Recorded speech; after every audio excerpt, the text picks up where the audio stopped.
주일 오후 성경 공부 시작하겠습니다. 먼저 같이 기도하시겠습니다.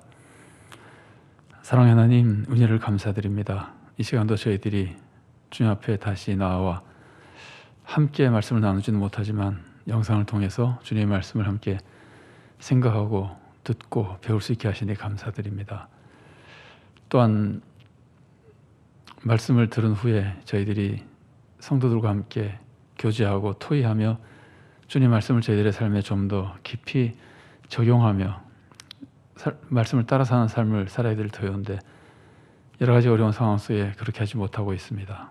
그러나 아버지 하나님, 어려울수록 우리 주님께서 더욱 은혜를 베풀어 주셔서 말씀을 함께 들을 때에 주님의 진리의 말씀을 저희들이 잘 깨달아 알도록 도와주시고, 또한 말씀을 이웃과 나누지 못하더라도 혼자 묵상하고 또 토의 문제를 생각해 볼 때 우리들의 삶 속에 잘 적용하여 저희들이 정말 올바른 신앙생활을 해나갈 수 있도록 주님께서 인도하시고 지켜주시고 도와주시옵소서. 먼저 무엇보다 진리의 말씀을 알아야 믿음이 바로 되고 또한 새 힘을 얻고 의지가 생기고 뜨거운 열정이 생길 터이오니 하나님 이 시간도 주님의 진리의 말씀을 우리들에게 가르쳐 주시고 말씀 속에 믿음을 새롭게 하시고 신앙과 삶이 새로워지며 저희들의 사역이 새로워지는 큰 은혜를 힘입을 수 있도록 도와주시옵소서. 특별히 하나님 나라에 대해서 생각할 때 하나님 나라, 지금 우리가 체험하고 있는 하나님 나라, 또 앞으로 완성될 하나님 나라, 이 모든 것을 저희들이 잘 이해하며 주님께 순종하고 천국의 소망을 가지고 힘차고 능력 있는 신앙생활을 해나가도록 오직 하나님께서 이끌어 주시고 도와주시옵소서. 이 시간 모든 것을 주님께 의지하옵고 예수님 이름으로 기도드리옵나이다. 아멘. 성경 말씀 한 곳 먼저 읽겠습니다. 마태복음 6장 33절 말씀입니다. 마태복음 6장 33절. 제가 봉독해 드리겠습니다. 그런즉 너희는 먼저 그의 나라와 그의 의를 구하라. 그리하면 이 모든 것을 너희에게 더하시리라. 하나님 나라와 하나님의 의를 구하라고 하는 말씀인데 이 말씀이 주기도의 두 번째 기원을 생각하는 데 있어서 중요한 말씀 중에 하나입니다. 그래서 이 말씀을 생각했었고, 이제 본문 한 곳으로 우리가 같이 읽었고요. 그 다음에 다른 말씀 본문도 좀 읽어보겠습니다만 우선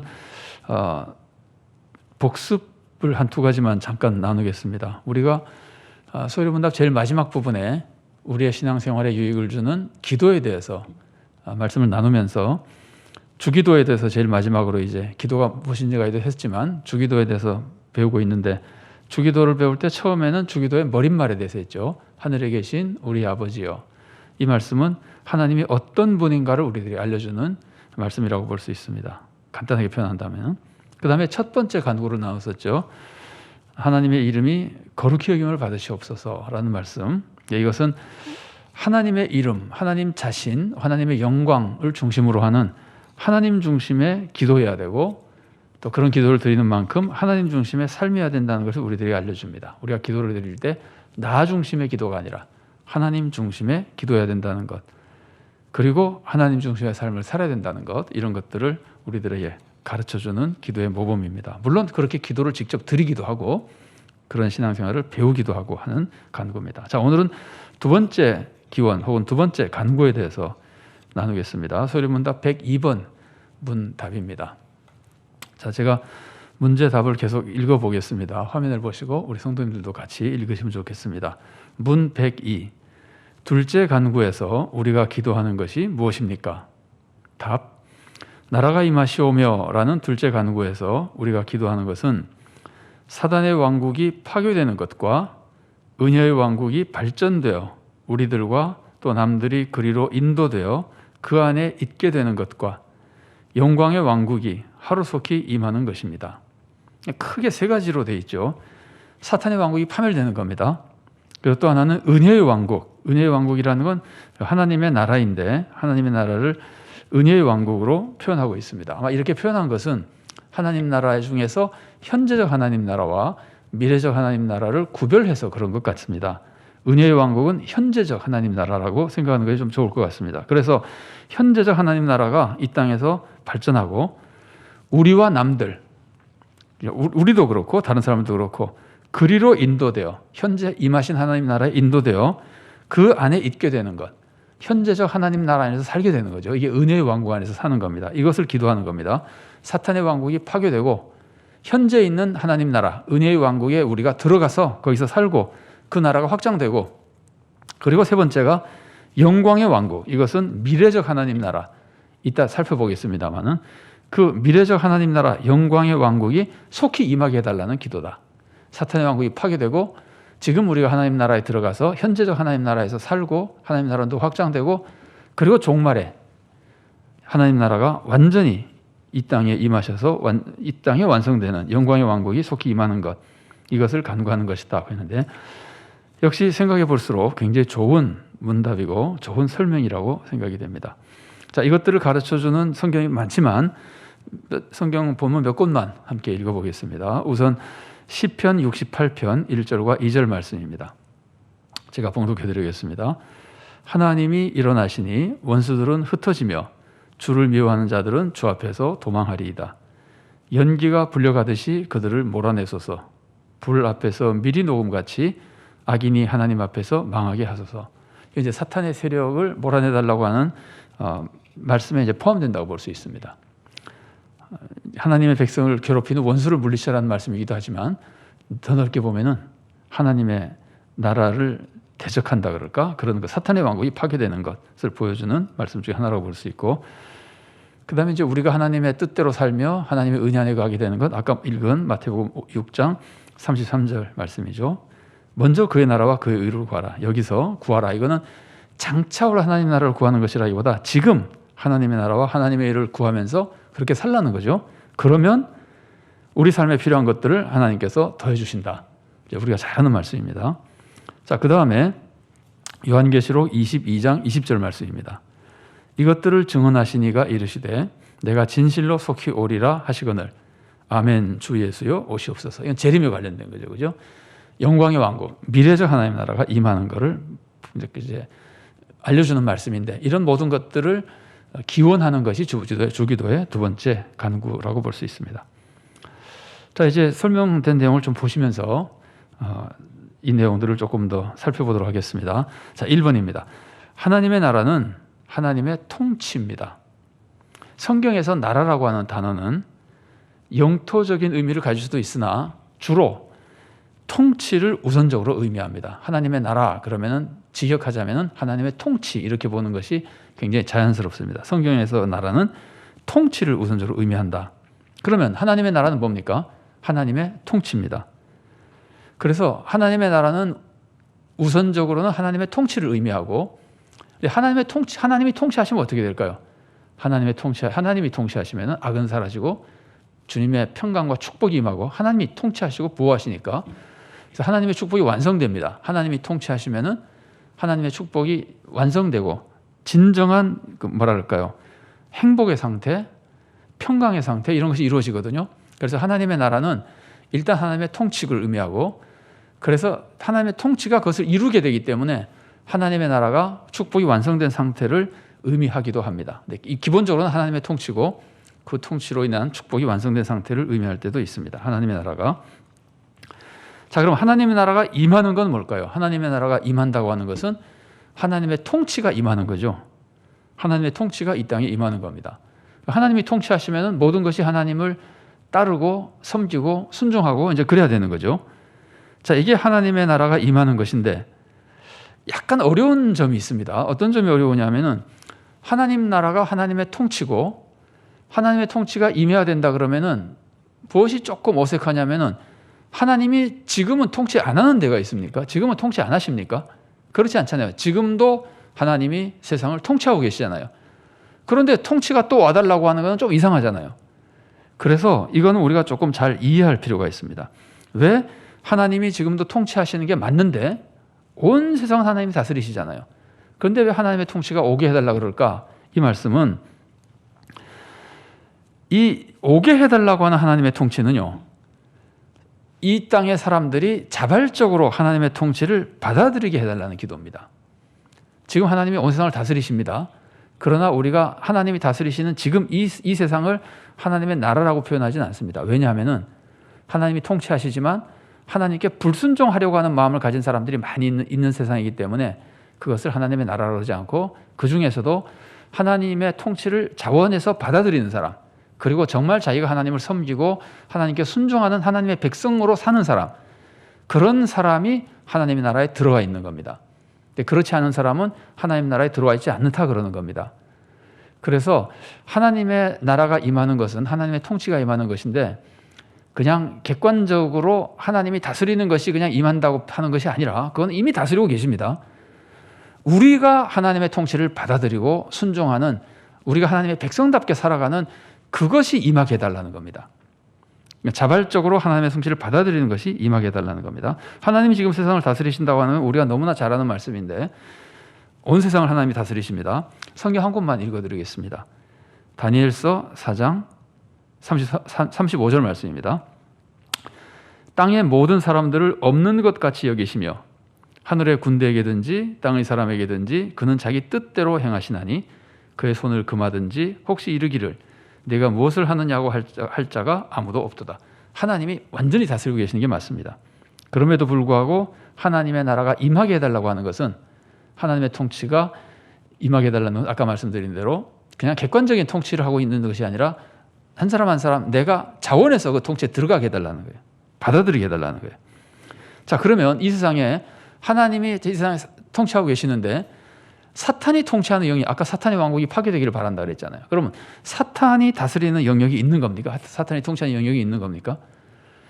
이것은 모든 것은 하나님이 다스리십니다. 하나님이 다스리신 영역 안에서 하나님이 사탄에게 일시적이고 부분적으로, 시간적으로는 일시적입니다. 그리고 부분적으로 어떤 분야에 대해서만 하나님이 사탄에게 사탄이 활동할 수 있도록 허락한 영역이 있습니다. 근데 그것마저도 하나님이 다스리시는 하나님의 통치 안에 있는 겁니다. 그 통치 안에서 사탄에게 허락한 일부분이 있습니다. 그것이 어떻게 보면 사탄이 여기서 왕국이라고 볼 수 있는데 사탄이 다스리는 곳인데 그것마저도 사탄은 하나님의 허락하에서만 움직이는 겁니다. 하나님이 전체를 다스리고 계시는 겁니다. 자, 이것을 보여주는 단적으로 보여주는 성경 구절이 욥기 1장 12절 말씀입니다. 여호와께서 사탄에게 이르시되 내가 그의 소유물을 다 내 손에 맡기노라. 다만 그의 몸에는 내 손을 대지 말지니라. 사탄이 곧 여호와 앞에서 물러가니라. 사탄이 욥을 치면은 욥이 하나님 배반할 것입니다 그랬을 때 하나님이 하는 거예요. 그러면 치도록 허락해 줄게. 그러나 몸에는 손을 대지 말아라. 소유물만 치고 몸에 손 대지 말아라. 전체가 하나님이 다스리시는 건데 사탄의 그 악한 행위에 대해서 하나님이 여기까지는 허락해주고 요건 허락 안 해주고 그러면은 사탄은 뭔가 하긴 하는데 하나님이 허락하시면 한다는 거예요. 이제 그래도 욥이 믿음을 버리지 않으니까 그 다음에는 몸까지 치도록 허락을 또 받죠. 그러나 목숨은 치지 못하게 만드시죠. 그래서 좀 단적인 표현이긴 하지만 이게 아주 하나님이 세상을 다스리시는 것이고 다스리고 계시고 사탄은 그 안에서 일부분만 하고 있다고 하는 것을 우리들에게 알려줍니다. 그래서 온 세상 하나님이 다스리시는 것가 맞습니다.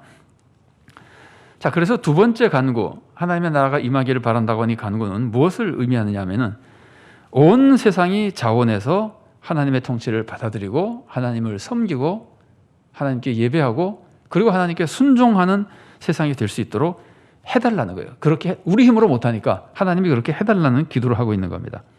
그리고 이 안에는 무엇이 포함되어 있냐면은 그러니까 온 세상이 자발적으로 그렇게 되려면은 하나님을 반대하는 세력은 없어져 버려야 되잖아요. 그래서 이 말씀 안에는 무슨 뜻이 들어있느냐 하면은 사탄의 영역, 하나님이 지금 허용하고 계시는 사탄의 일부분 그 영역마저도 하나님께서 완전히 제거해 주시고 종식시켜 주시고 이제는 이 세상에 모두가 자원해서 하나님을 섬기는 세상이 되게 해달라고 하는 기도입니다. 이제 두 번째 간구가. 자, 그다음에 이제 2번 보겠습니다.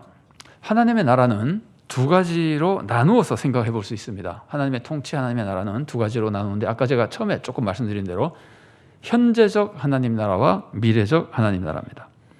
현재적 하나님 나라는 지금 임한 하나님의 나라입니다. 그런데 이제 지금 임한 하나님의 나라는 하나님의 통치 중에서 전체를 하나님이 통치하고 계시지만 자원에서 하나님의 통치를 받아들이는 사람, 다 받아들이는 부분이라 그럴까? 혹은 사람이라 그럴까? 이제 사람이라는 거 제가 조금 이따 더 말씀드리겠습니다. 그 부분이 현재적 하나님 나라입니다. 사람이 받아들이고 참여한 그 자원 참여, 그게 현재적 하나님 나라고, 미래적 하나님 나라는 종말에 완성된 하나님의 통치. 이 땅에 하나님의 모든 악을 다 제거해 버리시고 완전히 하나님의 통치로 완전히 모든 사람들이, 모든 것들이 다 하나님께 자원해서 순종하도록 만드는 통치를 완성시켜 주는 것. 그러면은 아까 말씀드린 대로 완전한 행복과 축복의 이제 상태가 되는 겁니다. 그러니까 이 모든 것을 포함한 것이 미래적 하나님 나라입니다. 현재적 하나님 나라, 미래적 하나님 나라, 이 두 가지를 나누어서 우리가 좀 생각하는 것이 하나님 나라를 이해하는데 더 도움이 될 겁니다. 자, 그럼 먼저 현재적 하나님 나라를 좀 더 생각해 보겠습니다. 현재적 하나님 나라는 지금 하나님을 인정하고 받아들이는, 통치를 받아들이는 부분입니다. 그래서 이 현재적 하나님 나라는 누구에게 임하느냐 하면은 통치를 받아들이는 사람에게 임합니다. 내가 하나님의 통치를 하나님을 믿지 않던 사람이 하나님을 믿고 하나님의 통치를 받아들이고 하나님을 주인으로, 왕으로, 나의 하나님으로 모시면서 내가 하나님의 백성이 되는 겁니다. 그러면 그 사람에게 현재적 하나님 나라가 임하는 겁니다. 그러니까 현재적 하나님 나라는 믿는 사람 하나하나에게 임하는 겁니다. 그래서 그런데 이제 세상에 이 하나님의 통치를 이 땅에 가지고 와서, 현재적 하나님 나라죠. 이 세상에 현재적 하나님 나라를 가져와서 사탄의 지배하에 있던 사람들을 하나님을 믿는 사람으로 바꿔주는 것, 그 사람들을 사탄의 억압에서 구원해서 하나님의 자녀로 만들어주시는 그 구원자가 누굽니까? 그분이 예수님이잖아요. 그래서 하나님의 통치를 인정하는 사람은, 구원하는 분이 오직 예수님이기 때문에 예수님을 믿어야 되는 겁니다. 그래서 현재적 하나님 나라를 받아들이는 사람은 반드시 예수님을 믿는 사람입니다. 예수님을 통해서만 하나님의 통치를 받아들이고 하나님의 구원을 받을 수 있기 때문입니다. 그래서 현재적 하나님의 나라는 예수님을 통해서만 들어갈 수 있는 겁니다. 예수님을 통해서만 들어가는 것이, 이것을 우리가 구원받았다 그러는 겁니다. 그리고 현재적 하나님 나라는 첫 번째가 하나님을 나의 왕으로, 나의 아버지로 인정하는 것이고, 동시에 하나님의 구원의 길인 예수님을 믿는 것이고, 이게 현재적 하나님의 한 가지 모습이라면, 또 한 가지 모습은 현재적 하나님 나라는 영적인 나라입니다. 좀 달리 말하면 세상적인 나라가 아닙니다.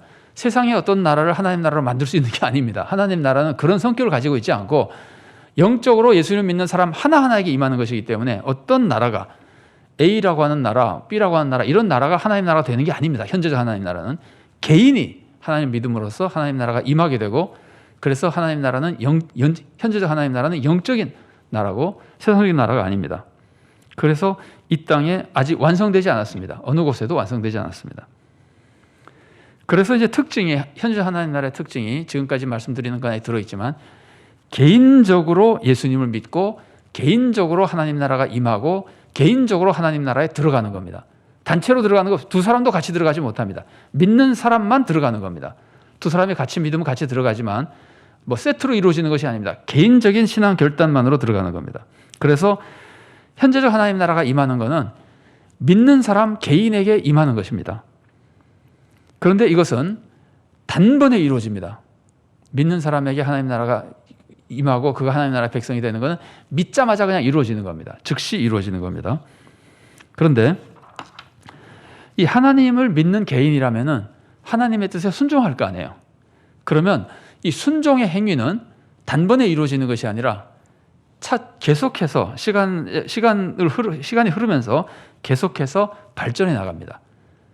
예수님을 믿자마자 완벽하게 순종한 사람이 되는 게 아니고, 구원은 완벽하게 받는데, 믿자마자 완전한 구원을 받는데 행위는 완전히 변하는 게 아니라 지속적으로 변화하는데 말씀을 배우고 신앙생활을 해나가면서 신앙적으로 신앙이 점점점 자라나게 됩니다.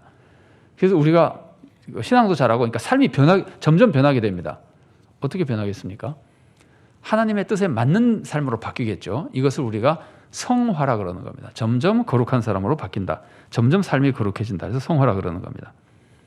자, 그러면 이제 하나님 나라가, 현재적 하나님 나라가 확장되는 걸 한번 생각해 보세요. 현재적 하나님 나라가 어떻게 확장이 될까요? 하나님 나라는 개인에게만 임한다 그랬잖아요. 현재적 하나님 나라는 믿을 때 임하는 거거든요. 그러니까 하나님 나라의 확장은 개인이 하나님 나라를 받아들임으로써만 확장이 되는 겁니다. 개인이 예수님을 믿고 하나님 나라를 받아들임으로써만 그만큼 하나님 나라가 확장되는 겁니다. 그리고 이제 또 한 가지 조금 유사하게 우리가 조금 더 덧붙여 생각해 볼 수 있는 건 뭐냐면은, 그럼 하나님 나라를 받아들인 사람, 이 사람 하나님 나라가 임한 거예요. 하나님의 백성이 된 거예요. 근데 이 사람의 삶이 변하면서 좀 더 의로워지잖아요. 그러면은 의로워지는 만큼 하나님의 뜻에 순종하는 것이 또 확장돼 나가는 겁니다. 하나님의 나라, 구원과 나라가 임하는 건 개인에게 임하고, 그 개인의 삶에 따라서 순종이 확장돼 나가는 것은 하나님의 뜻이 이루어지는 것이 좀 확장돼 나가는 것이기 때문에 이제 덧붙여서 생각해 볼 수 있는 겁니다. 우리가 더 많이 순종할수록 순종의 삶이 더 확장돼 나가는 겁니다. 이게 좀 수상적이죠. 이거는 하나님의 나라라고 하기보다는 하나님 나라의 모습이 확장되는 것이라고 볼 수 있습니다. 그래서 이 두 번째 기원은, 내가 예수님을 믿고 구원받아서 하나님의 자녀고 하나님의 백성이 되죠. 그럼 하나님을 왕으로 모시고, 하나님을 모셨기 때문에 어떻게 하겠습니까? 하나님을 모셨으니까 하나님을 섬기죠. 하나님께 예배드리죠. 경배하죠. 영광을 돌리죠. 그리고 또 하나, 하나님께 순종하죠. 하나님의 뜻을 이루어드리죠. 이것을 이루어 달라고 기도하는 거예요. 두 번째 기도, 하나님의 나라가 임하게 해주십시오라고 할 때 두 가지 하나님 나라 중에 첫 번째, 현재적 하나님 나라가 임하게 해주십시오라고 기도하는 것은 내가 예수님을 믿게 해주시고, 뭐 믿으니까 기도하겠죠, 그죠? 그러면은 내가 정말 하나님의 백성답게 하나님을 왕으로 잘 모시게 해주시고, 섬기게 해주시고, 순종하게 해주시고, 하나님의 뜻을 위해서 헌신하게 해주시고, 이런 모든 삶을 살게 해달라고 기원하는 겁니다. 하나님 나라가 임하게 해달라는 현재적 나라를 위한 기도는 내가 성도가 돼서 하나님을 잘 섬기게 해달라는 기도고, 동시에 하나님 나라가 임한다고 하는 건 한 사람 한 사람 임하는데, 나인데 이미 임했으면은 그것만으로 기도가 끝날 수 없잖아요. 하나님 나라가 아직 임하지 않은 곳이 많이 있으니까. 근데 엄직하게 말하면 임하지 않은 사람들이 많이 있으니까. 그래서 다른 사람에게 하나님 나라가 임하게 해달라고 기도하는 겁니다. 다른 사람들도 예수 믿고, 다른 사람들도 하나님을 왕으로 모시고, 순종하고, 섬기고, 헌신하고, 이런 삶을 살아나가도록 기도하는 겁니다. 근데 생각해 보세요.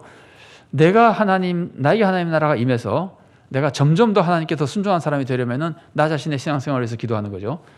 하나님의 나라가 임하시오며라는 기도에서 현재적 하나님 나라를 위한 기도 첫 번째는 내가 좋은 성도가 되게 해달라는 기도입니다. 그리고 두 번째는 이웃이 좋은 성도가 되게 해달라고 기도하는 겁니다. 그러면 이웃이 좋은 성도가 되게 해달라고 기도하려면은 우리가 그 기도에 따라서 무슨 행동을 해야 될까요? 그 기도한 만큼 내가 그 기도의 뜻대로 살아야 될 거 아니에요. 그래서 다른 사람에게 하나님 나라가 임하게 하려면은 크게 두 가지를 해야 되는 겁니다. 예수님을 믿게 해야 되고, 예수님의 뜻대로 살게, 하나님의 뜻대로 살게 해야 되고, 그래서 이것을 우리가 전도와 바른 삶을 가르치는 겁니다. 그러니까 다른 사람에게 전도하게 해주시고, 그 사람을 믿게 해주시고, 전도를 받아서 믿게 해주시고, 다른 사람에게 하나님의 뜻을 가르쳐주게 해주시고, 그 사람은 그 가르침을 받고 하나님의 뜻대로 살게 해주시고, 이게 이제 이 주기도의 두 번째 기원에 들어있는 겁니다. 그런데 이걸 가만히 보면은요, 다른 사람에게 전도하고, 그리고 다른 사람에게 바른 삶을 가르치고, 이게 우리가 기도를 하는 사람이 해야 될 일인데, 이 일이 바로 생각나십니까? 다른 사람들을 예수 믿게 전도하고, 다른 사람들이 예수님의 뜻대로 살게 해주고, 이게 어디에 나오는 거죠? 이게 예수님의 지상 명령에 나오는 겁니다. 자, 마태복음 28장 19절과 20절 상반절을 제가 읽어드리겠습니다. 그러므로 너희는 가서 모든 민족을 제자로 삼아 아버지와 아들과 성령의 이름으로 세례를 베풀고 내가 너희에게 분부한 모든 것을 가르쳐 지키게 하라. 자, 제자로 삼아서 뭘 하라고요? 세례를 베풀라고 그러잖아요. 세례를 베푸는 것은 믿음의 표시잖아요. 구원의 표시잖아요. 그러니까 믿게 하는 거예요. 세례를 베풀라고 하는 것은 복음을 전해서 믿게 하라는 거예요. 좀 달리 말하면 전도하라는 거예요. 그리고 또 하나는 내가 말한 것을 다 가르쳐서 지키게 하라는 거예요. 바르게 살게 하라는 거예요. 그래서 전도와 바른 삶을 가르치는 것, 이것이 하나님 나라가 오기를 간절히 사모하는 사람이 세상에 대해서 해야 될 올바른 신앙생활의 모습인 겁니다. 자기 신앙생활은 뭘 할 것도 없고 거기에 덧붙여서 이웃을 위한 신앙생활의 모습인 겁니다. 자, 그 다음에 미래적 하나님 나라에 대해서 좀 살펴보겠습니다. 미래적 하나님 나라는 종말의 예수님의 재림을 통해서 이루어지는 거죠.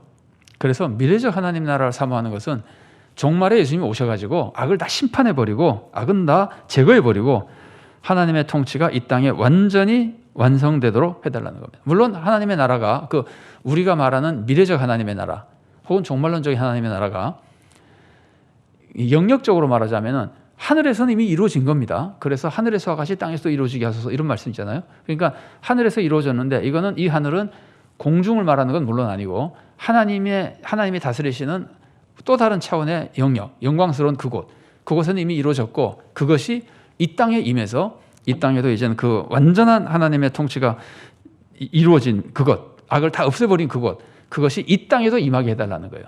그래서 미래적 하나님 나라에 대한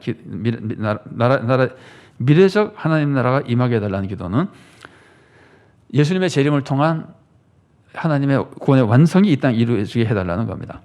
그런데 이 미래적 하나님의 나라는 개인에게 임하는 것이 아닙니다. 개인에게 임하는 것이 아니라기보다 개인적으로 임하는 것이 아닙니다. 이거는 그냥 한꺼번에 온 세상에 한꺼번에 임하는 겁니다. 전체적으로 온 세상에.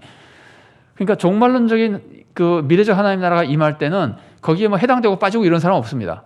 거기 들어오지 못한 사람은 다 이미 파멸된 것이고 그 안에 있는 사람은 전부 한꺼번에 임하는 겁니다. 전 세계에 온 세상이 하나님의 나라가 되어버리는 것. 하나님의 자원에서 하나님을 섬기는 완성된 하나님의 나라가 되는 겁니다. 그러니까 개인적으로 임하는 것이 아니라 전체적으로 임한다. 온 세상에 동시에 임한다. 전체로 임한다. 자, 그래서 이 두 번째 기원은 예수님이 속히 재림해달라고 기도하는 거예요. 예수님 빨리 와주십시오. 이 기도하는 것이고 오셔서 뭘 하신다고요? 악을 심판하십니다. 이 심판에 대해서 우리가 절대로 가볍게 생각하면 안 됩니다. 악을 심판하고 제거해버리고 하나님 나라를 이 땅에 완전한 그 완성의 축복의 상태를 완성시켜달라는 겁니다. 그래서 이 말씀은 예수님이 하나님의 나라가 임하기를 기도하라고 예수님이 가르쳐 주신 것은 무엇을 의미하냐면은 우리가 예수님의 재림을 위해서 기도할 수 있다는 뜻입니다. 우리가 예수님의 재림을 위해서 할 수 있는 것은 두 가지입니다. 재림을 위해서 할 수 있는 건 두 가지인데 하나는 기도하는 것이고 예수님 오시옵소서. 아까도 요한계시록 읽은데 아멘 주 예수여 오시옵소서 그러잖아요. 주님 오시옵소서. 재림을 위한 기도입니다. 할 수 있습니다. 아니 또 해야 됩니다. 또 하나 할 수 있는 게 뭐냐면은 복음을 전하는 겁니다. 자, 마태복음 24장 14절 말씀을 제가 봉독해 드리겠습니다. 이 천국 복음이 모든 민족에게 증언되기 위하여 온 세상에 전파되리니 그제야 끝이 오리라. 그러니까 복음이 전파돼야 끝이 온다고 예수님이 말씀하시잖아요. 그러니까 우리가 예수님의 재림을 위해서 할 수 있는 일은 복음을 온 세상 끝까지 전파하는 거예요. 여기서 온 세상 끝은 물론 거리적으로도 끝이 될 수 있지만 기본적으로는 아직도 전파되지 않은 곳에 전파하는 거죠. 그러니까 완전히 전파가 되도록 하는 거죠. 그렇다고 해서 우리가 전파한다고 해서 우리가 재림 시기를 결정하거나 앞당기거나 뭐 그런 건 아닙니다. 재림 시기는 하나님이 정하십니다. 그러나 예수님이 재림할 수 있는, 예수님이 재림하고자 하시는 미리 말씀하셨던 이런 여건을 우리가 최선을 다해서 순종하며 이루어가는 그런 역할을 하는 것이라고 볼 수 있습니다. 그래서 우리는 재림을 위해서 빨리 오셔달라고 기도할 수 있고, 그리고 예수님이 오실 수 있도록이라는 표현이 좀 예수님 자유롭게 오십니다만은 이런 말씀에 비춰볼 때 예수님이 오시는 여건이 준비되기 위해서 우리가 할 수 있는 좋은 사역은 뭐냐면은 전도하는 겁니다. 복음을 전파하는 겁니다. 그래서 미래적 하나님 나라를 미래적 하나님 나라가 오시기 위해서 기도하는 사람은 자기 자신이 예수님이 오시면은 뭘 한다고 그랬죠? 우선 악을 심판해 버리잖아요. 그리고 믿는 사람들을 다 구원해 주시잖아요. 하나님 나라를 완전히 완성시키잖아요. 그러니까 예수님의 미래적 하나님의 나라, 종말론적인 하나님의 나라가 오기를 기도하는 사람은 당연히 예수님의 종말이 오실 때, 예수님의 재림하실 때를 대비하는 삶을 살게 되는 겁니다. 그래서 주기도의 두 번째 기원은 현재적으로는 나의 신앙생활과 이웃의 신앙생활의 구원을 위해서 기도하는 것이고, 미래적 하나님 나라를 위해서는 내가 종말을 대비하는 사람이 되는 신앙생활을 하는 겁니다. 그러니까 더 이제 신앙생활을 열심히 바르게 잘해야 되겠죠. 깨어있는 신앙생활을 하는 거죠. 한번 생각해 보세요. 비가 안 오잖아요. 여러분 이런 예화 들어보셨나요? 어느 마을에 비가 오랫동안 안 와가지고 마을 사람들이 다 모여서 우리가 하나님께 기도를 드리자. 그래가지고는 다 같이 모여서 이제 어느 학교 운동장을 찾아가서 다 같이 모여서 기도를 했는데, 기도가 끝나니까 이제 하나님이 응답해서 비가 내렸어요. 그러니 그 사람들 중에 우산을 딱 편 사람 하나밖에 없었다는 거예요. 그러면 생각해 보세요. 비가 오기를 정말 기도하면은 비가 올 걸 대비해야 될 거 아니에요. 그러니까 정말 믿으면은 예수님이 재림하신다는 걸 정말 믿고 예수님이 재림하시기를 정말 기도하는 사람은 재림하시는 예수님을 맞을 준비를 해야죠. 심판을 받지 않도록, 심판에서 지옥에 가지 않도록 항상 믿음을 지켜야 되고 악을 떠나야 되고, 그리고 하나님이 기뻐하신 신앙생활을 해야 되고, 이제 그래서 이 주기도의 두 번째 간구를 드리는 사람은 항상 종말론적인 삶을 살며 미래를 대비하는 사람이 되는 겁니다. 그럼 예수님의 재림을 준비하는 종말론적인 삶은 뭘까요? 우선 믿음이 있어야죠. 믿음을 지켜야죠. 꼭 믿음을 지켜야 됩니다. 그리고 믿음을 지키는 만큼 바르게 살아야죠. 바르게 사는 것은 그 사랑의 삶입니다. 사랑이 율법의 완성이니까. 그리고 사랑 안에 포함되어 있긴 하지만 하나님의 뜻을 이루어드리기 위해서 소명을 이루는 삶을 살아야 됩니다. 그러니까 믿음, 사랑, 소명을 이루는 삶을 살아야 됩니다. 그럼 좀 어색하죠? 소망은 어디 갔을까요? 소망은 종말을 기다리고 있는 그 믿음 자체가 소망이잖아요. 그 소망이 있어야 믿음도 지킬 수 있고 사랑할 수 있는 힘이 생기고 소명을 이룰 수 있는 힘이 생깁니다. 그래서 결국은 그 하나님 나라가 오시기를 기도하는 사람이 갖춰야 될 모습은 믿음, 소망, 사랑, 소명 이루는 이런 모든 올바른 신앙생활이라고 볼 수 있습니다.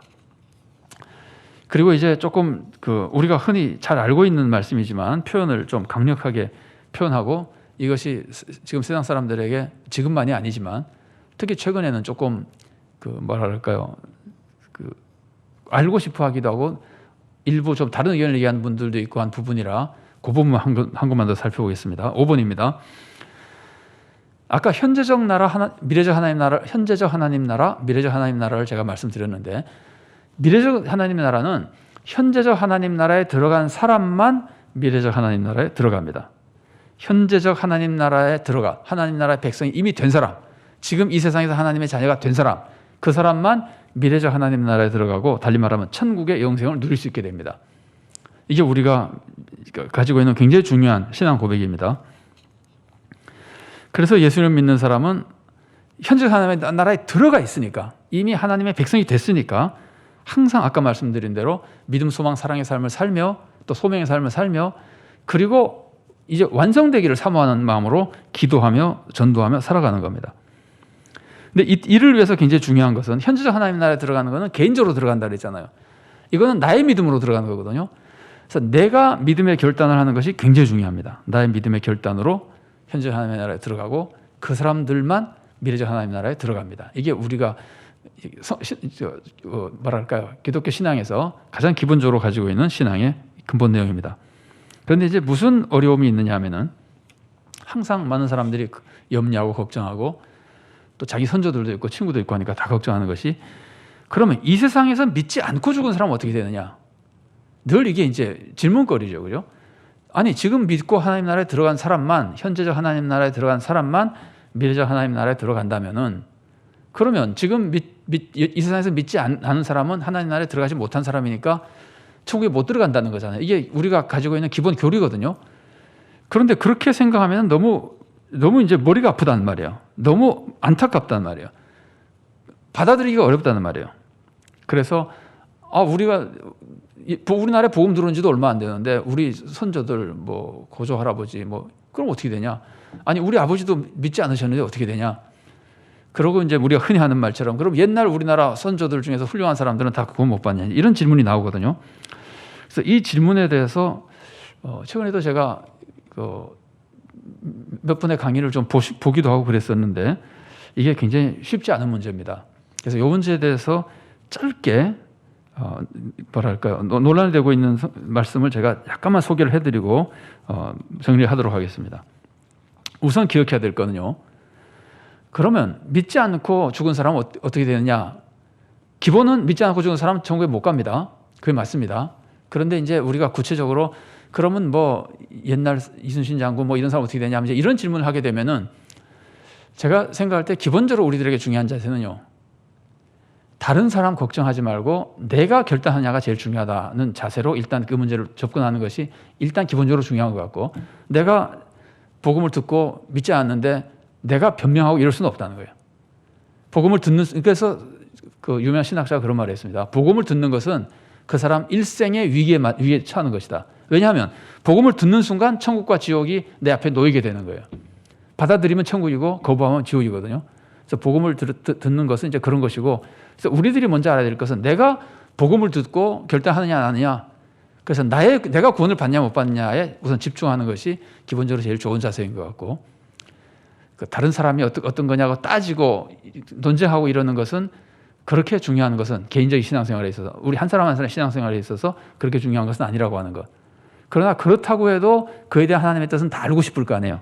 그래서 이제 거기에 대한 질문들이 나오는데, 여기서 제가 또 한 가지 조금 우리가 유의해야 될 것이 뭐냐면은, 인간의 뭐랄까요, 인간적인 생각으로 이것을 접근하면 그건 좀 곤란하다는 겁니다. 하나님의 생각은 우리의 생각과 다릅니다.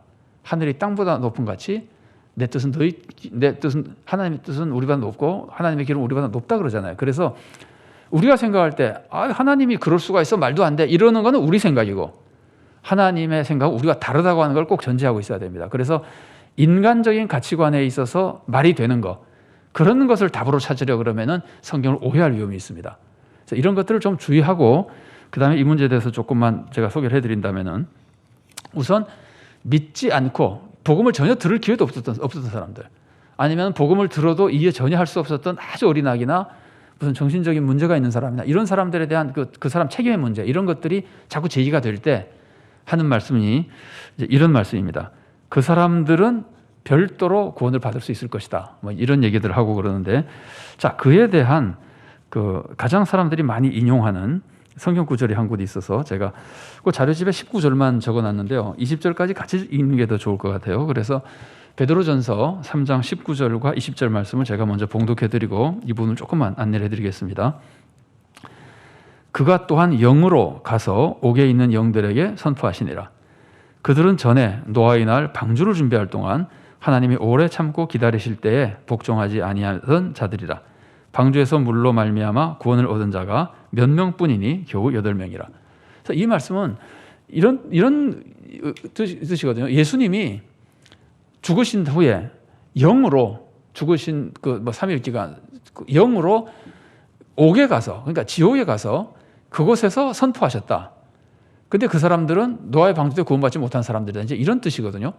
그래서 이 말씀을 이제 어떻게 해석하냐면은, 뭐 다 훌륭한 신학자들이 하는 해석 중에 하나입니다. 예수님이 믿지 않고 구원받지 못하고 지옥에 가 있는 사람들에게 영으로 가서 그들에게 복음을 전하고 믿고 구원받을 수 있는 기회를 주신다, 이렇게 해석하는 겁니다. 이렇게 해석하는 분들도 제법 있습니다. 그러면은 믿지 않고 죽었던 사람에 대해서 우리가 걱정할 필요 없죠. 그들은 죽었지만 거기서 다시 구원의 기회가 있을 것이다. 이 인간적으로 굉장히 마음 편하게 만들어져요. 하나님이 굉장히 그러면은 이제 전혀 너무 사랑이 없거나 너무 막 엄격하거나 잔인한 하나님 같지 않고, 하나님이 다 기회를 주시는 사랑의 하나님 같이 보이고, 그러니까 인간적으로 볼 때 굉장히 마음에 드는 해석이라고 볼 수 있어요. 사람들이 좋아하는 해석이라고 볼 수 있습니다. 그래서 이런 해석을 사람들이 좋아하긴 하나, 사실은 이 말씀이 맞는지는 좀 의문입니다. 왜냐하면 이 베드로전서 3장 19절 말씀은요, 수많은 신학자들이 제일 어려운 성경 구절이라고 말하기도 하고, 예를 들어 마틴 루터 같은 사람도 제일 어려운 성경 구절이다 이러고, 미국의 한 유명한 신학학자는 이런 말을 했어요. 하루는 이 말씀이 이런 뜻 같다가, 또 그 다음에 읽어보면 저런 뜻 같다가, 정말 잘 모르겠다 그러거든요. 많은 사람들이 잘 모르겠다 그럽니다.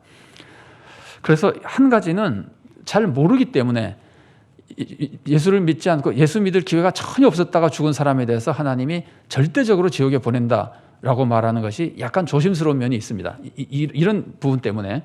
그래서 우선 그걸 전제로 하고, 그 다음에 또 한 가지는, 그래도 이 말씀이 정말 예수님이 죽은 사람들에게 또 복음을 전해서 구원하게 해주시느냐 하는 것은 사실은 또 다른 어려움이 있습니다. 왜냐하면 이 말씀이 예수님이 옥에 있는 영들에게 선포하셨다고 할 때, 선포했다는 말이 뭘 선포했다는 말인지 알 수가 없어요.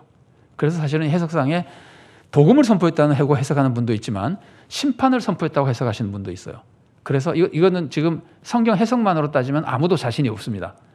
제가 알고 있는 한 아무도 자신이 없어요. 어떤 사람이 자신 있게 큰 소리를 한 사람이 있다 하더라도 대체로 많은 사람들이 자신이 없습니다. 큰 소리 치는 사람도 맞는지 안 맞는지 잘 모릅니다. 그래서 이 말씀만 가지고 보면은 이미 그러니까 복음을 받아보지 못하고 죽은 사람들에 대해서 하나님이 복음을 선포하시는지, 기회를 주시는지, 심판을 선포해서 정말 구원 못 받는다는 걸 우리들이 확실히 알려주는 것인지는 사실은 이 성경 말씀을 봐도 잘 알 수가 없습니다. 그래서 여기에 대해서는 제가 생각할 때 가장 기본적으로 좋은 것은, 이거는 잘 모르니까 하나님이 하나님의 선한 섭리대로 하시는 것으로만 우리는 믿고 거기에 대해서는 가부간의 말을 하지 않는 것이 오히려 안전하다고 생각합니다. 처음에 말씀드린 대로 복음을 믿고 구원받냐 못 받냐 문제는 나의 문제로 일단 받아들여야 되고, 그 다음에 다른 사람들의 문제에 대해서는 간섭할 생각을 하지 말고, 그러나 하나님은 하나님의 선하신 뜻을 이루어 가시는 거니까 잘 알지 못하는 걸 가지고 뭐라 그럴까, 너무 자신 있게 큰 소리 치며 특히 사람들이 듣기 좋은 방향으로 자꾸 해석해서 넘어가려고 그러지 말고, 사실 저 개인적으로는요, 이 본문을 볼 때 이 베드로전서 3장 이 부분은요, 문맥 전체가 무슨 문맥이냐면은 너희가 거룩하게 살아야 된다는 문맥이에요. 그래서 이 문맥에 더 잘 맞는 거는 죄를 지어서 지옥에 가면은 정말 안 된다고 하는 것을 가르치는 것이 오히려 더 잘 맞습니다. 너희가 거룩하게 살아야 된다는 걸 강조하기 때문에. 그래서 오히려 심판을 선포하시는 것이라고 보는 것이 사랑 선포보다는 조금 문맥에 더 잘 맞습니다. 그러나 저도 이것이 나만 맞고 딴 사람 틀린다고 말할 수 있는 사람은 아니고, 그래서 이제 이 정도로 우리가 한번 생각하면 좋을 것 같아요. 첫 번째로는 오늘 우리가 핵심 메시지로 5번에서 소개한 현재적 하나님 나라에 들어간 사람만 미래적 하나님 나라에 들어간다. 저는 이게 기본적으로 하나님이 가르쳐주시는 메시지라고 생각합니다. 그러나 복음을 전혀 듣지 못했던 사람을 어떻게 하느냐에 대해서는 함부로 논쟁하거나 하지 말고, 하나님이 우리가 알지 못한 하나님의 뜻이 혹시 있을 수도 있으니까 그건 하나님께 다 맡기고, 다만 베드로전서나 이런 말씀이 있다고 해서 무조건 안 믿던 사람도 다 예수님 지옥에서 복음 듣고 갈 수 있다고 해석하는 것도 제가 볼 때는 좀 위험한 해석이라고 생각합니다. 그 문맥이나 해석을 볼 때. 그래서 이걸 가지고 답을 알았다고 생각한다기보다는 아쉽지만 그래도 하나님의 어떤 섭리가 있을 수도 있다는 그냥 하나님에 대한 소망 속에 하나님께 다 맡겨드리고, 적어도 우리는 지금 예수님을 믿지 않으면은, 살아서 예수 믿지 않으면 영원히 기회가 없다고 하는 것을 우리의 신앙생활에 올바른 자세로 갖추는 것이 우리들에게 성경 우리들에게 원하시는 구원의 가르침이라고 생각이 됩니다. 자, 그러면은 이제 우리가 그렇게 살 뿐 아니라 다른 사람들도 그렇게 해달라고 기도하죠. 그러니까 아까 말씀드린 대로 꼭 전도와 바른 삶을 같이 가르쳐야 됩니다. 바른 삶을 빼면 안 됩니다. 전도도 하고 바른 삶을 가르치고. 그래서 예수님의 재림과 하나님 나라의 완성을 위한 기도를 하며 나도 그렇게 살아가는 이런 삶을 사는 것이 하나님의 나라가 임하게 해달라고 기도하는 기도의 내용이고, 또 기도를 하는 사람의 올바른 신앙생활이 되는 겁니다. 자, 토익 문제 좀 보겠습니다. 오늘은 토익 문제가 다른 날보다 좀 많은데 이렇게 좀 구별해서 생각해 보는 게 좋겠다고 생각해서 조금 여러 가지를 썼어요. 내용은 간단합니다. 토익 문제 읽어드리겠습니다. 1번. 나는 얼마나 하나님을 왕으로 모시며 잘 대접하는지 생각해 보십시오. 늘 하나님의 백성이라 그러는데 정말 하나님을 최우선으로 모시고 이런 생활을 하느냐. 대접이라는 표현이 좀 어색하긴 하지만요, 이 물질적인 대접이 아니라 영적인 대접, 삶에서 중요하게 생각하는 대접. 정말 하나님을 왕으로 모시면 내가 사나? 그렇게 모시고 섬기며 대접하며 사나? 자, 2번입니다. 2번은 얼마나 왕이신 하나님께 잘 순종하는가. 연결되지만 좀 구별해서 살펴보라는 거예요. 하나님께 잘 대접하는 것은 예배 시간을 정말 소중히 여기고 지각 같은 거 안 하고 잘 참석하는가, 이런 것들이라고 본다면, 순종은 세상에 나가서 정말 나쁜 짓 안 하고 거짓말 안 하고 잘 사는가. 자, 3번은 얼마나 왕이신 하나님의 보호를 받고 있는가 한번 생각해 보세요. 전혀 보호 못 받는 것처럼 생각하고 있으면 하나님의 백성이라기가 좀 어렵죠, 그죠? 그러니까 내가 정말 하나님의 백성이라면 왕이신 하나님이 나를 보호해줄 텐데 나는 얼마나 보호를 받고 사는가. 시편 23편 같은 말씀, 다 나오는 말씀들이죠. 이런 거에 대해서 한번 생각해보고 나의 믿음을 되새겨보면 좋겠습니다. 자, 4번은 내가 하나님의 백성이라면 하나님 백성이 모인 공동체가 있잖아요. 그러니까 지금은 교회죠. 그러면 4번입니다. 나는 하나님 백성의 모임인 교회를 얼마나 존중하며 참여하는지 생각해 보십시오. 내가 하나님의 백성이면은 하나님 백성의 공동체를 무시할 수가 없잖아요. 하나님이 세우신 하나님 백성이 모임인데, 그래서 나는 정말 교회를 존중하고 교회 사역에 참여하고 모임에 참여하고 하면서 백성답게 살아가느냐 하는 문제를 그 각도에서도 한번 생각해 보면 좋겠습니다. 5번입니다. 나는 하나님 나라라는 말을 할 때 현재적 하나님의 나라와 미래적 하나님의 나라 중 어느 것을 더 많이 생각합니까? 한번 생각해 보십시오. 현재적 하나님 나라를 많이 생각하는지 미래적 하나님 나라를 많이 생각하는지. 이거는 정답이 있는 건 아니고 균형 잡는 것이 굉장히 중요합니다. 근데 이 부분을 한번 생각해 봐서 나의 부족한 점을 보충할 수 있으면 좋겠습니다. 6번입니다. 현재적 하나님의 나라가 임하기를 원한다면 내가 실제로 할 일은 무엇입니까?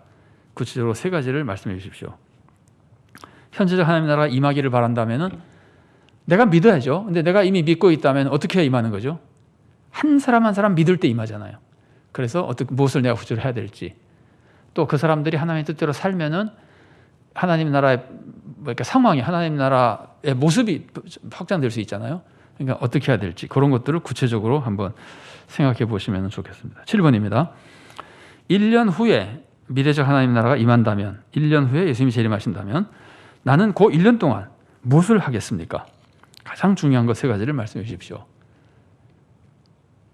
뭐 해야 되겠다는 거 생각이 나겠죠. 1년 후에 재림이 이루어진다면은, 그러면 생각해 보세요. 1년 후에 예수님이 오신다고 생각하고 1년 동안 중요하게 생각한 삶이 있다면은 예수님은 사실 언제 오실지 모르잖아요. 내일 오실 수도 있고 1년, 100년, 1000년 후에 오실 수도 있잖아요. 그러니까 1년 후에 오신다고 생각했던 중요한 것을 평소에도 그 생각을 늘 하며 살아야 되는 것이 아닌가 하는 생각을 우리가 한번 해볼 수도 있을 겁니다.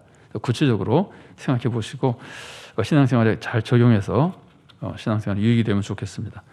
그리고 이제 마지막으로 말씀대로 살 수 있도록 기도하고 또 주님 가르친 기도를 드림으로써 이 토의하는 시간, 혼자 혹은 적용해보는 시간을 마치면 되겠습니다.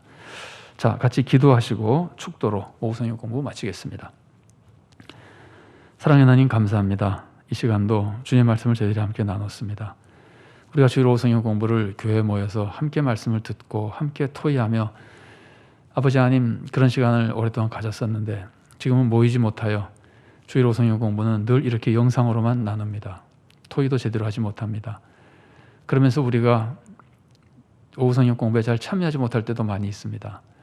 우리 하나님, 말씀을 통해 믿음이 자라고 말씀을 통해 힘을 얻고 말씀을 통해 하나님이 허락하신 구원의 역사를 이루어갈 수 있사오니 우리가 말씀을 배우고 또 말씀을 내 삶에 적용하는데 게을러지지 않도록 도와주시옵소서. 모든 사탄의 세력을 다 이겨내고 시험거리를 다 이겨내고 주님의 말씀에 더욱 가까워지도록 도와주시옵소서. 오늘 배운 말씀처럼 우리가 주기도를 드릴 때 하나님의 나라가 이 땅에 임하기를 기도하는 그때 우리가 무엇을 기도하는지, 그런 기도를 하면 어떻게 살아야 되는지 나눴습니다. 진리의 말씀으로 우리를 채워주시고 그 말씀이 우리의 신앙생활을 인도하게 하여 주시고 또한 그 말씀대로 우리가 기도하여 기도의 응답이 이루어지게 하시고 이로 인하여 이 땅에 한 사람 한 사람 주님의 백성 되는 사람이 많아지며 하나님 나라가 더욱 임하고 확장되게 하시오며 또 주님께서는 속히 이 땅에 임하셔서 모든 악을 제거하시고 완성된 하나님 나라를 이루어 주시옵소서. 이 땅에서 예수님을 믿고 구원을 받아야 이 땅에서 하나님의 자녀가 되어야 영생을 누리고 이 땅에서 하나님 나라의 백성이 되어야 영원한 하나님 나라의 백성으로 미래에 들어갈 수 있으니 저희들의 믿음을 잘 지키게 하시고 인간이 듣기 좋은 말로 하나님 말씀을 왜곡하는 일이 생기지 않도록 우리의 부족함을 주님께서 불쌍히 여겨주시고 또 우리의 부족함 속에서 함부로 하나님의 뜻을 모르는 것까지 재단하지 아니하고 겸손히 주님이 기뻐하시는 성도로 살아나갈 수 있도록 우리를 인도하시고 주님께서 도와주시옵소서. 주님 은혜의 모든 것을 의지하옵고 예수님 이름으로 기도드리옵나이다. 아멘. 주 예수 그리스도의 은혜와 하나님의 사랑과 성령의 교통하심이 하나님의 은혜, 그리스도의 은혜, 성령님의 감동 속에 하나님의 자녀가 되고 하나님 나라의 백성이 된 그 은혜에 감사하며 이 현재적 하나님 나라가 더욱 세상에 널리 확장되도록 주님의 말씀에 따라 내가 신앙생활을 잘 할 뿐 아니라 이웃에게 복음을 전하고 바른 삶을 살도록 가르쳐 하나님의 뜻을 널리 이루어 나가며 또한 천국 소망 속에 재림하신 주님을 잘 대비하는 복된 신앙생활을 하기를 사모하는 사랑하는 주님의 귀한 모든 자녀들 머리 위에 그들의 가정과 하는 모든 생업과 사역들 위에 주님께서 세우신 서울산정연 교회 위에 그리고 한국교회와 또 이 나라 이 민족 위에 지금부터 영원까지 함께 계시기를 간절히 축원하옵나이다. 아멘.